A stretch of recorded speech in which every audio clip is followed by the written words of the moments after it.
Est-ce que nous avons des personnes avec nous pour la toute première fois? Nous avons quelque chose à vous donner. Élevez votre main et quelqu'un va passer pour vous le donner. Il y a une personne ici. Est-ce qu'il y a une autre personne au milieu?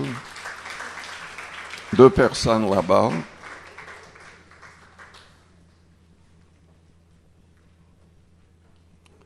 Que le Seigneur vous bénisse au milieu de nous. À la fin de la réunion, si vous avez envie de parler avec quelqu'un, vous voudriez la prière. En particulier, il y aura des conseillers en arrière-salle. Je vous invite à vous lever pour la lecture de la parole. Je vais lire dans Jean 10, ensuite dans Matthieu 7 et dans 1 Jean 5.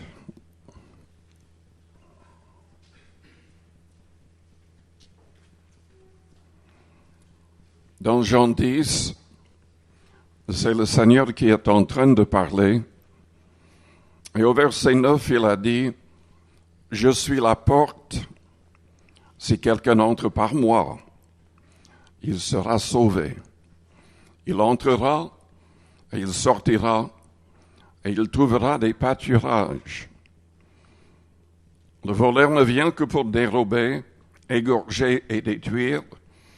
Moi, je suis venu afin que les brebis aient la vie et qu'elles soient dans l'abondance. Je suis le bon berger. Le bon berger donne sa vie pour ses brebis. » Au verset 17, le Père m'aime parce que je donne ma vie afin de la reprendre. Personne ne me l'ôte, mais je la donne de moi-même. J'ai le pouvoir de la donner et j'ai le pouvoir de la reprendre. Tel est l'ordre que j'ai reçu de mon Père. Au verset 27, mes brebis entendent ma voix, je les connais et elles me suivent. Je leur donne la vie éternelle et elles ne périront jamais et personne ne les ravira de ma main. Ensuite, dans Matthieu 7, au verset 13, entrez par la porte étroite. Il est lui-même la porte. Car large est la porte, spacieux est le chemin qui mène à la perdition, et il y en a beaucoup qui entrent par là. Mais étroite est la porte, resserré le chemin qui mène à la vie, et il y en a peu qui les trouvent.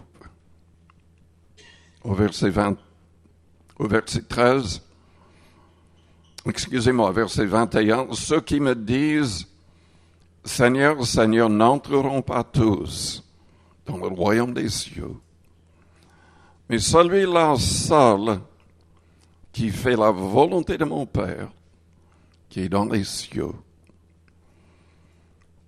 Ensuite, dans 1 Jean, chapitre 5, et au verset 14, nous avons auprès de lui cette assurance que si nous demandons quelque chose selon sa volonté, il nous écoute. Et si nous savons qu'il nous écoute, quelque chose que nous demandions, nous savons que nous possédons la chose que nous lui avons demandée. Père Céleste, nous te louons, nous te bénissons ce matin. Que cette parole soit au fond de nos cœurs. Par ton esprit, pardonne les cœurs et les consciences. Seigneur, manifeste-toi à toute personne non convertie. Délivre toute personne qui est encore liée par le mal, par les habitudes mauvaises.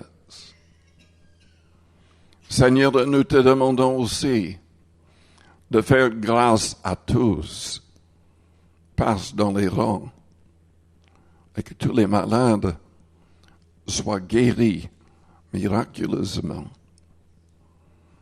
Nous demandons ces choses au beau nom de Jésus-Christ de Nazareth. Amen. Vous pouvez vous asseoir.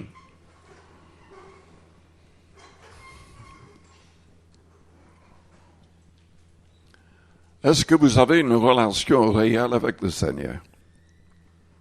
Est-ce que vous connaissez réellement le Seigneur? C'est indispensable. Ce n'est pas le fait de venir dans une église qui va vous sauver. Le baptême par lui-même ne va pas vous sauver. Jésus-Christ a dit dans Jean 17 au verset 3, « La vie éternelle, c'est qu'ils te connaissent le seul vrai Dieu et celui que tu as envoyé, Jésus-Christ. » Comment avoir une relation réelle avec Dieu, avec le Fils? Selon le Christ, c'est grâce au Saint-Esprit. Dans Jean 14, à partir du verset 15 jusqu'au verset 26, Jésus explique que nous devons l'aimer sincèrement et le prouver en mettant ses commandements en pratique. Alors il priera le Père et le Saint-Esprit sera envoyé. C'est grâce au Saint-Esprit que nous pouvons être vraiment en communion avec Dieu le Père et avec le Fils. Et la Bible dit que si quelqu'un n'a pas l'Esprit de Dieu, l'Esprit du Christ, il ne lui appartient pas. Jésus explique dans Matthieu 7, au jour du jugement, il y aura des gens se disant chrétiens, disant, mais j'ai prophétisé, j'ai accompli des miracles en ton nom. Mais le Seigneur va leur dire, je ne vous ai jamais connu. Partez, vous qui commettez l'iniquité. Il explique que pour saisir la vie éternelle, pour avoir une relation réelle avec Dieu, nous devons vraiment nous attacher à ses commandements, à sa parole. Sinon, nous ne pourrons pas recevoir son esprit. Nous devons accepter d'accomplir sa volonté pour être un vrai chrétien, un vrai disciple du Christ. C'est uniquement celui-là qui sera sauvé. Et de la même manière, si nous voulons que nos prières soient exaucées, nous devons connaître sa volonté et prier selon cette volonté. Combien de fois est-ce que vous avez prié et vous avez eu l'impression que Dieu n'a même pas écouté? La Bible dit, si nous avons auprès de lui cette assurance que si nous demandons quelque chose selon sa volonté, il nous écoute. Jacques a dit, vous n'avez pas parce que vous ne demandez pas. Vous ne recevez pas parce que vous demandez mal. C'est-à-dire avec l'idée simplement de satisfaire ses propres désirs. Non, quand nous prions, nous devons être guidés par son esprit, nous devons connaître sa volonté. Cette volonté est révélée dans le Nouveau Testament surtout. Tout le Nouveau Testament est la parole du Christ. Parce qu'il avait dit dans Jean 16 au verset 12 qu'il enverrait le Saint-Esprit à ses apôtres, qui recevraient le reste de ses enseignements. Avant d'avoir fait l'expérience de la Pentecôte, Le Seigneur a dit, vous ne pouvez pas recevoir maintenant. Nous avons besoin de l'Esprit pour tout comprendre. Et surtout pour vouloir accepter cette volonté. Être un vrai disciple, un vrai chrétien, n'est pas toujours facile. En fait, Jésus a dit qu'il fallait renoncer à tous. Nous devons renoncer à nous-mêmes. Nous devons porter notre croix. C'est l'image du fait de renoncer à sa propre volonté. Le vrai problème avec la prière, avec l'attitude des chrétiens et souvent même des responsables d'Église, c'est que nous avons des désirs, nous avons des idées, mais est-ce que ça vient de Dieu? La Bible dit quiconque invoquera le nom du Seigneur sera sauvé. Jésus a dit un jour, pourquoi m'appelez-vous Seigneur quand vous ne faites pas ce que je vous commande? Nous devons connaître sa volonté et vouloir par amour accomplir sa volonté. Nous devons marcher dans l'obéissance. Est-ce que vous voulez que vos prières soient exaucées?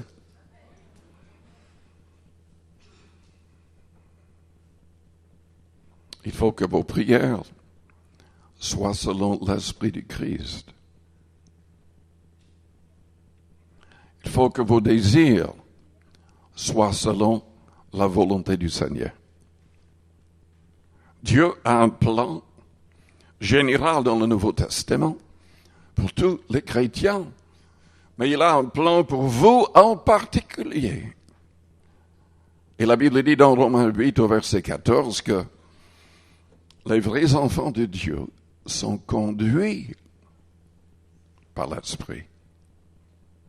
Chaque matin, nous devrions demander à Dieu de nous guider par son Esprit. Nous devrions demander à Dieu de nous parler au travers de la lecture et de la méditation de sa parole. Mais sommes-nous en train de le faire? Moi, je dis que non. En tout cas, il y a trop de chrétiens qui veulent faire ceci ou cela pour eux-mêmes ou même au nom du Seigneur. Ils foncent, ils demandent à l'Église de prier que ça marche. Mais ça n'est pas la manière d'agir. Nous devrions déjà prier, Seigneur, est-ce que ta volonté? Est-ce que tu veux que je change de travail? Est-ce que tu veux que j'aie ce travail-là? Est-ce que tu veux que j'achète une maison, un appartement? Est-ce que tu veux que je me marie avec cette personne?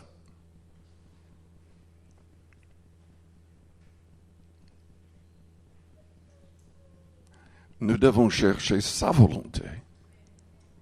Les vrais chrétiens cherchent sa volonté.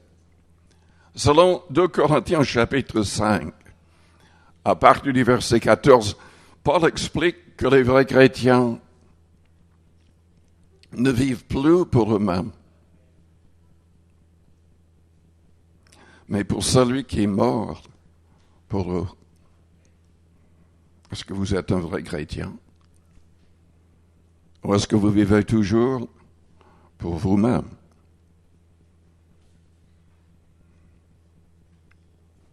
En tout cas, si nous voulons que nos prières soient exaucées, nous devons prier selon sa volonté. Et c'est indispensable d'avoir sa direction chaque jour. Surtout quand il s'agit vraiment de choses importantes. Enfin, tout est important. Récemment, dans un autre message, je vous ai parlé de David dans 1 Samuel chapitre 30. David n'était pas encore roi en Israël. Il avait reçu l'onction du prophète Samuel. Mais Saul était toujours roi et il voulait que David meure. Il voulait le trône pour son fils après lui. Et donc il a envoyé son armée pour le trouver et pour lui ôter la vie. Et de l'autre côté, il y avait les Philistins qui aussi voulaient lui ôter la vie. Mais David avait un groupe d'hommes qui voulaient le suivre quand même. Et j'oublie ce qu'ils avaient fait, mais en revenant à la ville, ils ont trouvé la ville brûlée. Il n'y avait plus personne. Les femmes, les enfants, leurs biens, il n'y avait plus rien.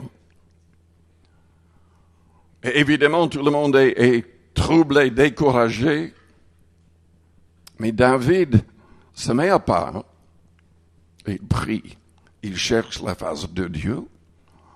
La Bible dit qu'il s'encourage dans le Seigneur. Il demande que Dieu lui parle de manière précise. Il demande même s'il devrait poursuivre. Parce qu'il ne savait pas avec le peu d'hommes qu'il avait s'il pouvait gagner dans une bataille. Dieu lui a dit de poursuivre. Et il a repris absolument tout ce qui avait été volé. Aucun homme n'est mort. Dieu lui a donné une victoire totale. Parce qu'il priait selon la volonté de Dieu, parce qu'il voulait accomplir la volonté de Dieu. Soyons sûrs que Dieu est dans nos affaires, dans nos choix, dans nos décisions. N'agissons jamais, mais jamais, sans sa direction. Les gens cherchent souvent une meilleure vie.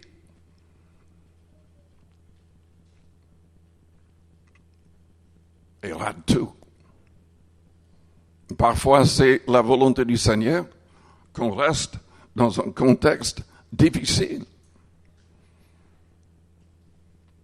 Au lieu de chercher une sortie, il faut connaître sa volonté. Et même si les choses sont difficiles, c'est sa volonté qu'on soit rempli de joie. C'est sa volonté qu'on ne murmure pas. C'est sa volonté qu'on remercie Dieu même pour les difficultés, pour les montagnes de difficultés. Très souvent, Dieu veut qu'on manifeste une parole de foi pour transporter la montagne. Jésus en a parlé dans Marc chapitre 11. Il voulait que ses disciples soient des hommes de foi pour faire transporter les montagnes.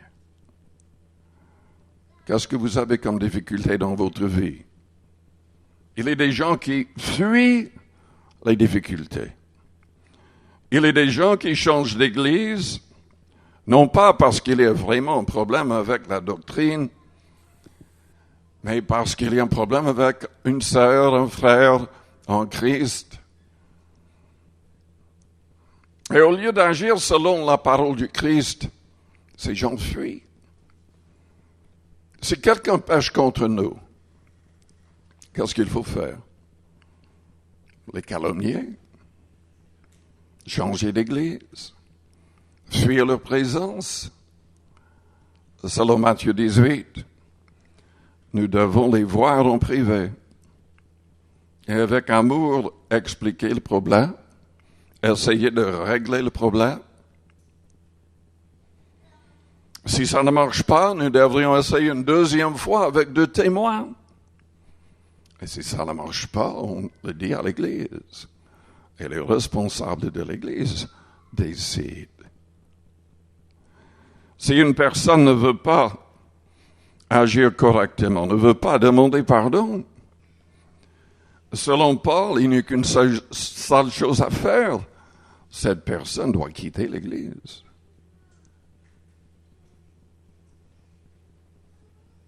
Ce n'est pas la personne qui a été offensée qui doit partir.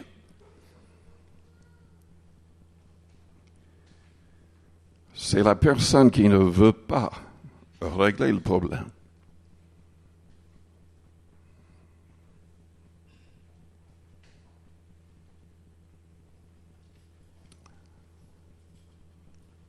Est-ce que vous avez des plans dans votre tête pour l'avenir? Et les jeunes, vous avez dans votre esprit votre futur mari, femme. Vous imaginez quelqu'un. Vous voulez que Dieu vous donne une telle personne. Mais est-ce que c'est sa volonté? Ce qui est dans votre tête. Dans Genèse 24,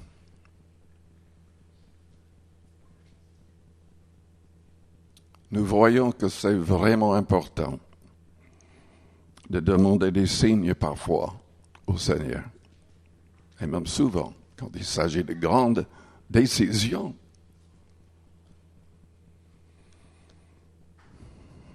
Abraham voulait aider Isaac à trouver une femme. Les parents intervenaient beaucoup plus à l'époque. Mais il a demandé à son serviteur d'aller chercher une femme de la même culture dans le pays qu'il avait quitté. Le serviteur est vraiment un homme de Dieu. Il prie, il demande des signes, et il est étonné que presque immédiatement, il tombe sur une femme qui est prête à lui donner à boire et qui dit, je voudrais même donner à boire à vos chameaux. Je ne sais pas si vous avez jamais donné à boire des chameaux, mais surtout quand on doit tirer d'un puits à la main, mais c'est très très difficile. Ils boivent beaucoup. Et c'est ce qu'il avait demandé dans la prière. Et elle était prête même à partir. Et la Bible parle de ce mariage avec Isaac comme étant un mariage parfait.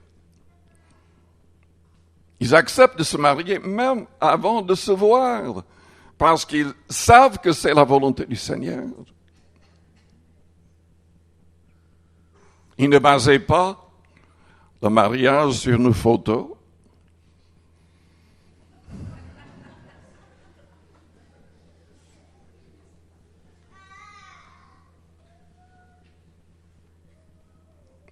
Lisez Genèse 24.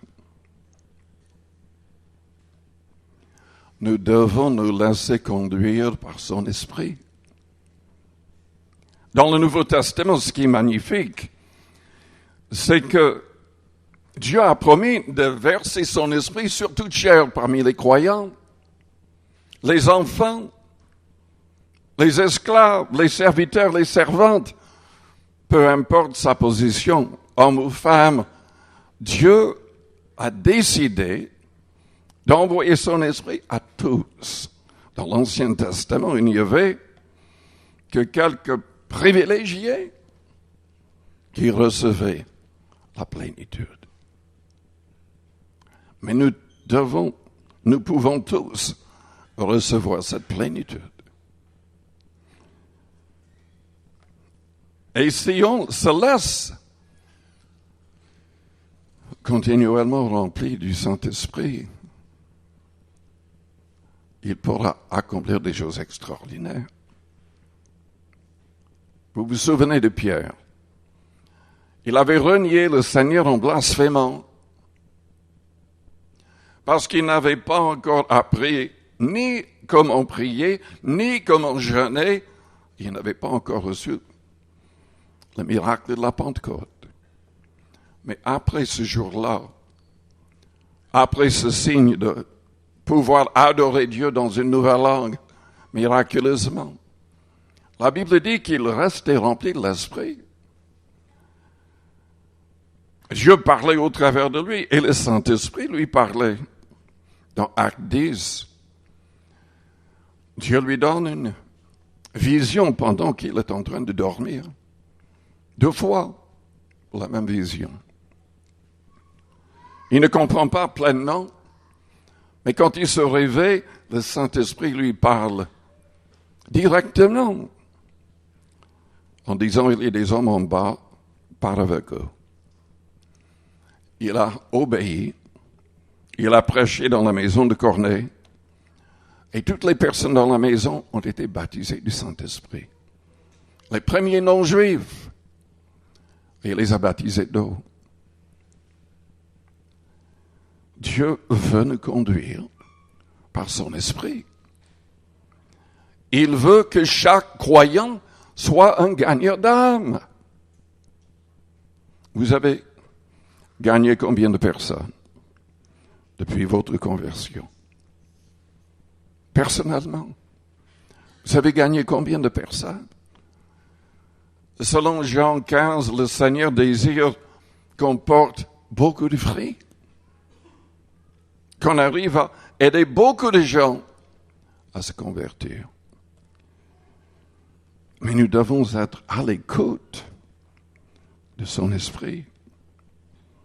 Déjà, quand vous lisez ce livre,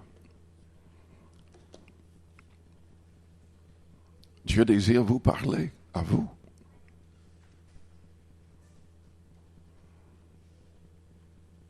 Évidemment, il faut comprendre comment lire la Bible. Il faut savoir quel est l'Ancien et le Nouveau Testament. Et comme je l'ai déjà dit, le Nouveau Testament contient la parole du Christ. Quand Dieu avait parlé à Moïse dans le Deutéronome au chapitre 18, il avait dit qu'un autre prophète viendrait et qu'il fallait que tous l'écoutent s'ils voulaient sauver leurs âmes. Pierre, dans Actes chapitre 3, cite ce verset, explique qu'il s'agissait de Jésus-Christ. Jésus n'a pas aboli toute la loi, il a dit lui-même, mais Hébreux chapitre 7 au verset 12 dit qu'il a changé la loi. Parce qu'il n'y a plus besoin de sacrificateurs. Et toute la loi était basée sur les sacrificateurs. Jésus est devenu notre souverain sacrificateur. Et aussi le sacrifice. Il s'est donné une fois pour toutes. Donc nous n'offrons plus de sacrifice d'animaux. Son sang, notre foi dans son sang, nous purifie de toute iniquité. Lui, il pardonne. Son sang efface tout le passé. Quand nous voulons sincèrement changer de vie. Mais écoutez-moi bien. Le Nouveau Testament ne peut pas être changé en aucune manière. Vous ne pouvez pas ajouter à ce qui est écrit. Vous ne pouvez pas retirer quoi que ce soit de ce qui est écrit. Nous serons jugés d'après cette parole. Il y a plein de choses de l'Ancien Testament qui sont devenues la loi du Christ, les commandements du Christ, si vous lisez attentivement le Nouveau Testament. D'autres choses, il a changé, il a amélioré. Il a basé surtout tout sur ce mot amour. Aimez-vous les uns les autres comme je vous ai aimé. Mais Jean a dit dans 2 Jean, chapitre 1er, verset 9, si quelqu'un ne demeure pas dans la doctrine du Christ, mais va plus loin, cette personne n'a point Dieu. N'écoutez jamais quelqu'un qui vous présente des pratiques qui ne sont pas dans le Nouveau Testament. Fuyez les gens qui retirent des choses ou qui ajoutent des choses. Selon Jude, chapitre 1er, verset 3, nous devons combattre pour la foi qui était livrée au sang une fois pour toutes. Il n'y a rien à ajouter. Selon 1 Corinthiens 15, nous devons même faire attention, présentant l'Évangile avec les mêmes termes utilisés par les apôtres. Il y a des gens qui veulent devenir modernes, qui cherchent d'autres manières de présenter la chose. Faites très attention. Parce que nous pouvons changer le vrai message en essayant de le présenter autrement. Et dans l'Apocalypse 22, la Bible dit que si nous ajoutons à la prophétie de ce livre, nous recevrons les fléaux mentionnés dans le livre de l'Apocalypse. L'Apocalypse présente la fin, le royaume du Christ, son retour et tout ce qui va se passer même par la suite. C'est la réalité. Il n'y a aucun prophète, aucun soi-disant apôtre, aucune nouvelle religion qui peut changer cela. L'islam est du diable. L'hindouisme, le bouddhisme, tout ce que vous voulez comme isme, c'est du diable. Tout ce qui est contraire à la parole du Christ est du diable. Et il faut le savoir. Et il faut savoir qu'il n'y a aucun autre sauveur à part Jésus-Christ, qui a dit, je suis le chemin, la vérité et la vie. Nul ne vient au Père que par moi. Et ceux qui vous disent, Dieu n'a pas de fils, Jésus a dit, ceux qui parlent ainsi sont déjà jugés. Déjà jugés. Selon Jean 3, verset 18. Ceux, surtout, qui disent qu'il n'est pas le Fils unique de Dieu.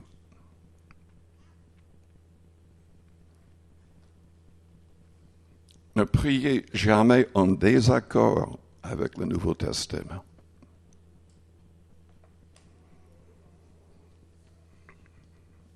Il faut faire attention quand vous lisez l'Ancien.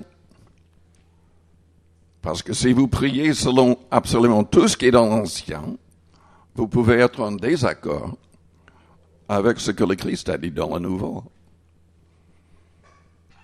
Il fallait qu'ils haïssent leurs ennemis.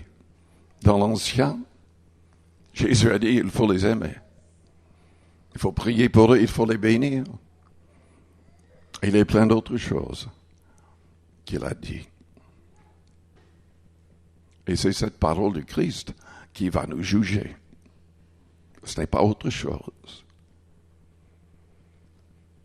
Ne prions jamais en désaccord avec le Nouveau Testament. Étudions cette parole à fond,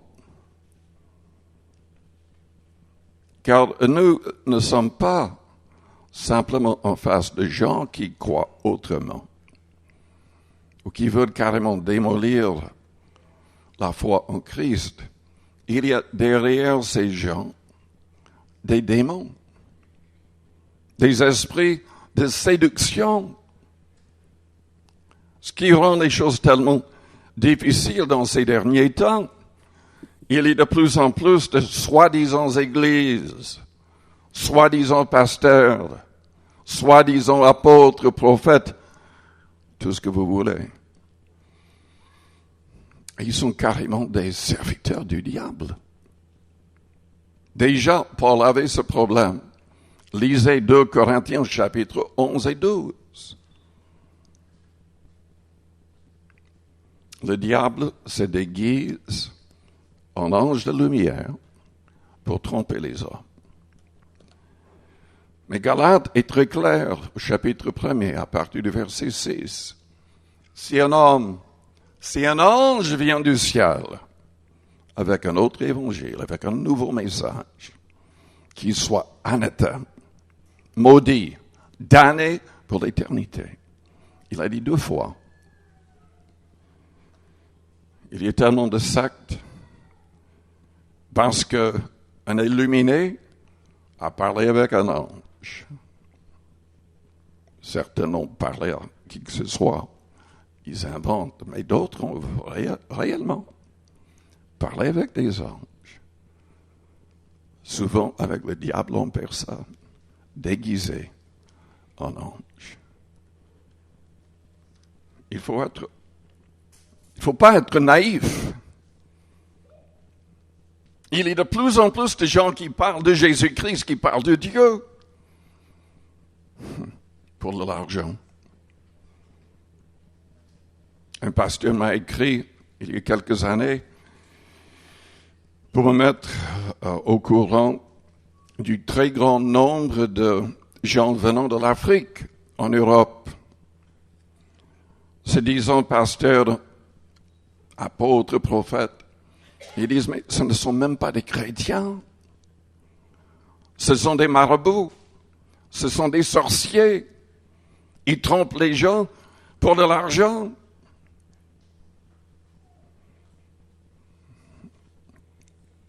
Il faut connaître la parole.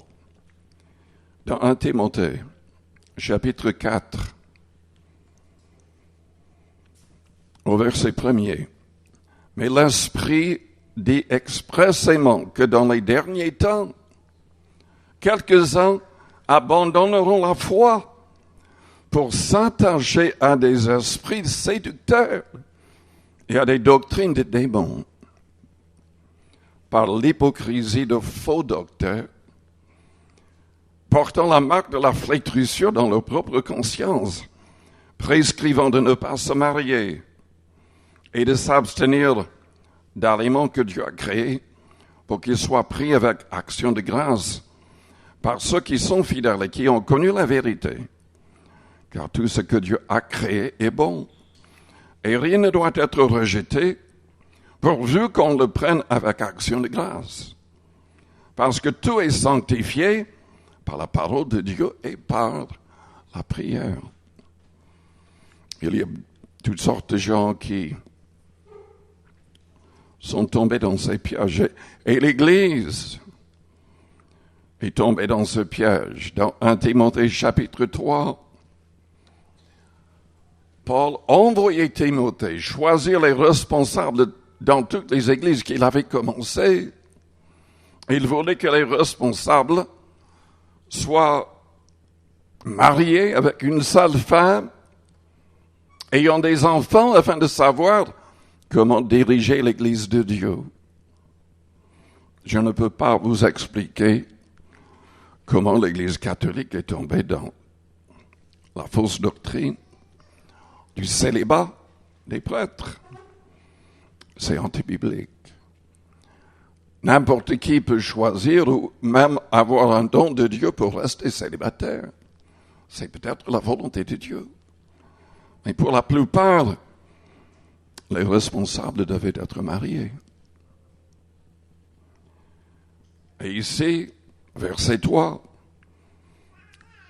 faux docteurs prescrivant de ne pas se marier et de s'abstenir d'aliments que Dieu a créés. Il y a plein de gens qui tombent dans des querelles au niveau de est-ce qu'il faut manger ceci, est-ce qu'il faut manger cela, est-ce qu'il faut boire ceci, boire cela.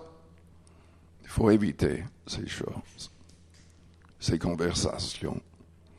On peut manger de tout si on prie. Et surtout si on est invité chez quelqu'un d'autre. Il faut le faire selon l'apôtre Paul et d'autres. Et c'était l'idée du Christ qui a dit à Pierre de manger de tout. Dans sa vision, il y avait toutes sortes de choses qui, selon l'Ancien Testament, étaient impures. Pierre n'avait jamais mangé ces choses. Il ne voulait pas. Il a dit, mais Seigneur, j'ai jamais mangé ces choses impures. Et le Seigneur lui a dit quoi? N'appelle pas impur ce que moi j'appelle pur. Et c'était pour qu'il accepte d'aller dans la maison de Corneille, d'être avec des non-juifs, de manger avec eux.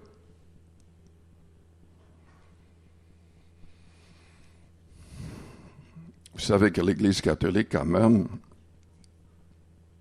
interdit le poisson ou la viande les vendredis pendant des siècles. Je ne sais pas si c'est toujours le cas dans certains endroits, mais ça n'a rien en commun avec ce que la Bible dit ici. Mais il y a d'autres sectes qui tombent dans toutes sortes d'idées, des esprits de séduction. Ce que vous devez savoir, c'est que les esprits de séduction, vous pouvez les ressentir. De la même manière que vous pouvez ressentir le Saint-Esprit. C'est pour ça que c'est une séduction. Nous devons être basés sur la sainte doctrine. Il faut connaître cette parole. Il faut connaître cette parole. Est-ce que vous lisez la Bible chaque jour? Est-ce que vous méditez cette parole? Si vous voulez vraiment réussir, si vous voulez que vos prières soient exaucées, déjà, il faut connaître sa volonté. Sa volonté. Et où? C'est surtout dans la parole.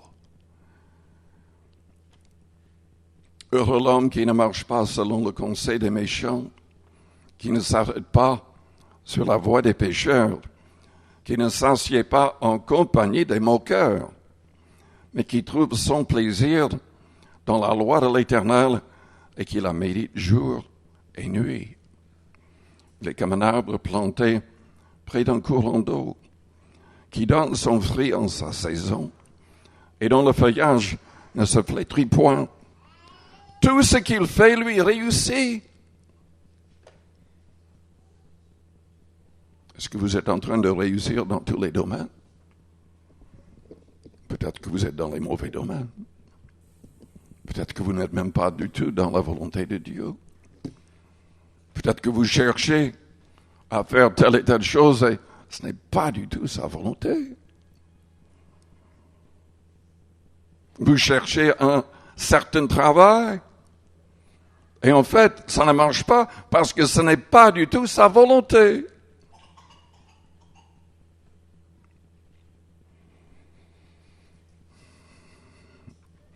Combien c'est important de ne rien faire sans sa volonté. Vous vous souvenez de l'histoire de la victoire contre la ville de Jéricho. Il avait marché cette fois autour de la ville. En fait, les murailles se sont écroulées. C'est Dieu qui leur a dit comment faire. Mais après cette victoire,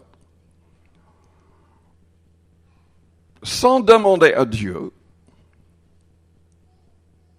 sans demander aucun détail, ils attaquent une autre ville qui est plus petite.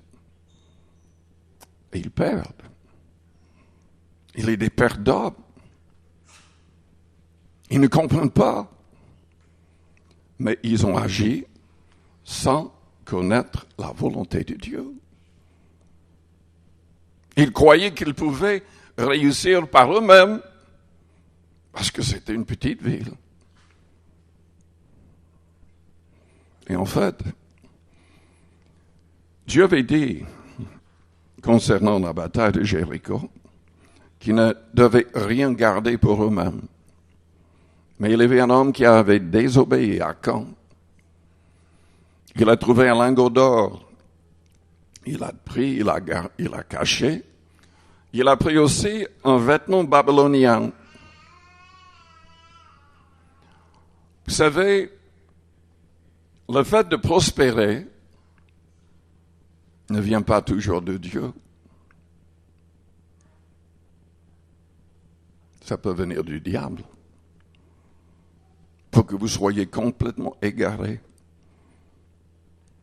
éloignés de ce que Dieu veut faire dans votre vie. Vous savez, les vrais serviteurs du Seigneur, dans 1 Timothée 6, Paul disait à Timothée, si nous avons la nourriture et le vêtement, cela nous suffit. Évidemment, il parlait à notre prédicateur, missionnaire, appelé à évangéliser partout. Il ne parlait pas de gens en général, mais ça n'empêche que souvent la volonté du Seigneur, c'est qu'on ne soit pas distrait par les choses du monde.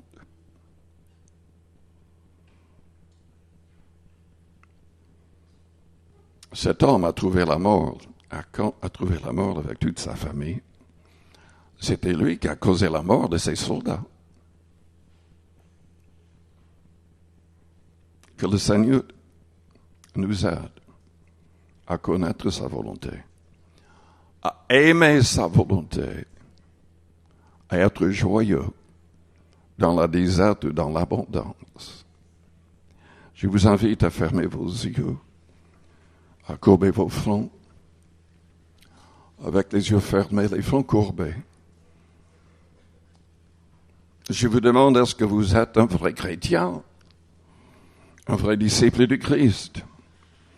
Est-ce que vous avez reçu son esprit dans votre cœur? Est-ce que son esprit rend témoignage à votre esprit que vous êtes enfant de Dieu? Est-ce que vous êtes conduit par son esprit? Le Seigneur avait dit, mes brebis connaissent ma voix et elles me suivent. Est-ce que vous suivez le Seigneur?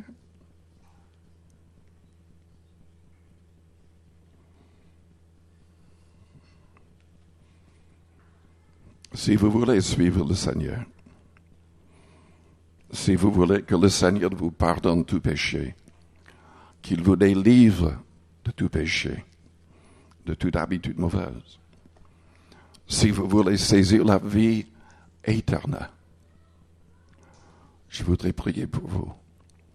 Pendant que les yeux restent fermés, les fronts courbés. Si vraiment vous voulez être un vrai chrétien, un vrai disciple, faites-moi signe. Je voudrais prier pour vous. Merci, merci. Oui.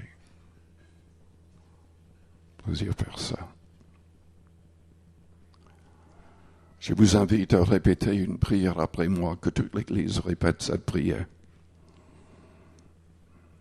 Priez avec votre cœur. Père Céleste, j'ai besoin de toi. Je reconnais que tous les hommes sont pécheurs. Il y a du péché dans ma vie. Mais je désire que tu me pardonnes et que tu me purifies. Pour que toutes mes pensées te glorifient. Que mes paroles te glorifient. Que mes actions et que mes réactions te glorifient. Délivre-moi du pouvoir du mal. Éloigne de moi tout esprit mauvais. Et que ton Esprit Saint entre en moi. Je proclame ma foi en Jésus-Christ. Il est le seul vrai sauveur du monde. Il était sans péché, mais il s'est donné pour moi. Il est mort à ma place. Et Père, tu l'as ressuscité le troisième jour. Acceptant son sacrifice pour moi.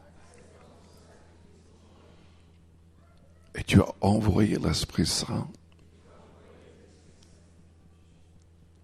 Je désire marcher selon ton esprit. Rends-moi sensible à ta voix. Conduis-moi chaque jour selon ta volonté. Que je puisse agir selon ta volonté. Prier selon ta volonté. Afin d'avoir cette assurance. Priez à votre manière maintenant. La Bible dit, si nous confessons nos péchés, il est fidèle et juste. Il désire nous pardonner, il désire nous purifier de toute iniquité.